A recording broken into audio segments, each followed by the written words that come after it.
This is the entire Harry Potter cast then and now. It's almost impossible to fit everyone into one video given the number of huge A-list actors involved, but let's give it a go. It's been 21 years since we first saw the 13-year-old Tom Felton grace our screens for the first time in 2001 as the sniveling and, at times, cringeworthy bully Draco Malfoy.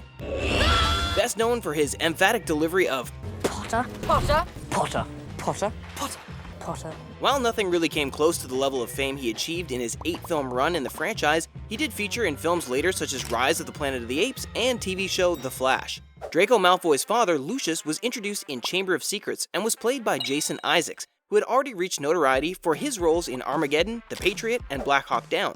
Most notably, after finishing his role in the Harry Potter series, Isaacs went on to have roles in popular Netflix shows The OA and Season 2 of Sex Education. Would somebody here please give my little brother a job? He's obviously got too much time on his hands. Did you know he initially rejected the role of Lucius Malfoy, not wanting to be typecast as a villain after already playing Captain Hook in Peter Pan? One of the most famous and decorated actresses in the franchise was Oscar winner Emma Thompson, who portrayed Professor Sybil Trelawney. Before being introduced in The Prisoner of Azkaban, Thompson had a long line of films to her name, from the likes of Love Actually to Sense and Sensibility. Even in between her appearances in the franchise, she was adding to her collection with family favorite Nanny McPhee. Over her career, she has won 2 Oscars, 2 BAFTAs, 2 Golden Globes, and an Emmy, firmly cementing her as one of the greatest actresses. Although Matthew Lewis was loved for his 10-year run as Neville Longbottom, I'll fight you! Most people took more notice of him after his glow-up, posing in underwear on the 2015 cover of Attitude magazine. While he has continued his acting career, he recently came on the news after Air Canada allegedly overbooked their flight and tore up his first-class seat, bumping him to economy. Hello? Neville, what frightens you most of all? Before taking on the role of Remus Lupin, David Thewlis had already featured in massive films The Big Lebowski and Black Beauty. He has since had more roles in box office hits such as Warhorse and Red 2, and currently has a role in Netflix's hit series The Sandman. Excitingly, he is set to feature in the highly anticipated movie sequels Enola Holmes 2 and Avatar 3. You could be waiting some time to see him in that last one though. The role of Luna Lovegood in Order of the Phoenix was Ivana Lynch's first acting credit. I can see them too. None of her acting work, either during or after the Harry Potter series, came close to the recognition she gained for that role. However, much like co-star Emma Watson, she is a committed activist, becoming an ambassador for Loomis and having worked with organizations such as PETA. We doubt there's anyone who didn't love Molly Weasley, and the same can be said about Julie Walters, who has since gone on to star in some of the most beloved movies such as Mamma Mia, Paddington, and Mary Poppins Returns. The Harry Potter series was just another mark on what has been a highly decorated 5-decade career thus far. She was even made a Dame in 2017 for her services to drama. 2 of Molly's sons, Fred and George, were played by twins Oliver and James Phelps. The pair have continued their acting career, having their own travel show that featured some of their fellow Harry Potter castmates, as well as hosting their own podcast called Normal, Not Normal, because I'm normal, and you, James, are not. Again, reuniting them with some of their fellow castmates. The youngest Weasley sibling, Ginny, was first introduced in The Philosopher's Stone before becoming a more crucial character in the rest of the series. Actress Bonnie Wright continued acting in some independent movies, but most notably got involved in environmental work, becoming an activist for charities Greenpeace and Loomis. Sir Kenneth Branagh, who played Gilderoy Lockhart, is regarded as one of the greatest Irish actors and holds an Academy Award, 4 BAFTAs, 2 Emmy Awards, and a Golden Globe Award to his name. Before delving into the wizarding world, he was already highly regarded for his acting and directing of Henry V and Hamlet. Branagh does have another connection to the Harry Potter series before featuring in it, as he dated not 1 but 2 Harry Potter co-stars. He was married to Emma Thompson for 6 years and dated Helena Bonham Carter for 4 years. He's continued his legacy of acting and directing, most recently with the Academy Award-nominated Belfast. Triwizard champion Cedric Diggory was played by teen heartthrob Robert Pattinson, who went on to also become adult heartthrob when he landed the lead role in the Twilight Saga as Edward Cullen.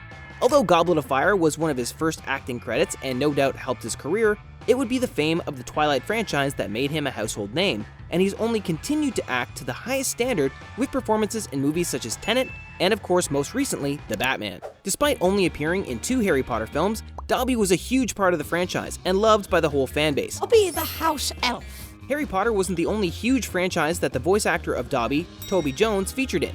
In 2011 and 2014, Jones was a part of the MCU, portraying the Hydra scientist Arnim Zola in Captain America: The First Avenger and Captain America: The Winter Soldier. He He also featured in 3 of the 4 Hunger Games movies, working alongside Stanley Tucci as presenter and commentator Claudius Templesmith. One of the most hated characters in the franchise, and dare we say in all of movie history, was Dolores Umbridge. And how lovely to see all your bright, happy faces smiling up at me. Played by the wickedly talented Imelda Staunton. Staunton rose to fame alongside Emma Thompson in Much Ado About Nothing and Sense and Sensibility, but also found success on the stage, totaling an incredible 13 Olivier Award nominations.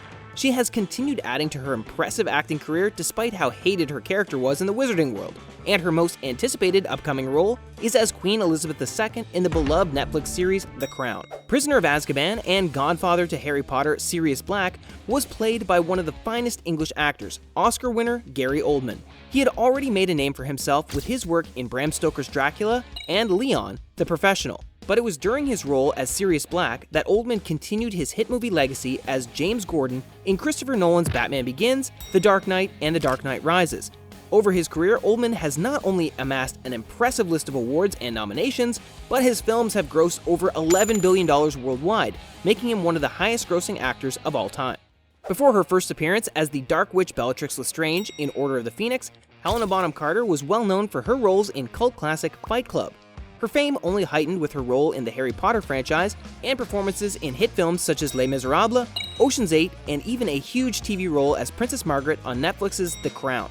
More recently, at the HBO Harry Potter reunion special, she shared a sweet love note that co-star Daniel Radcliffe had written for her. Now, I said, I do love you, and I just wish I'd been born 10 years earlier. I might have been in with a chance. Robbie Coltrane was the actor of everyone's favorite lovable half-giant, Rubeus Hagrid. While Coltrane had some fame from playing Valentine Zukovsky in GoldenEye and The World Is Not Enough, his performance as Hagrid really shot him into stardom. While featuring in the Harry Potter franchise, he also had appearances in Ocean's 12 and Van Helsing.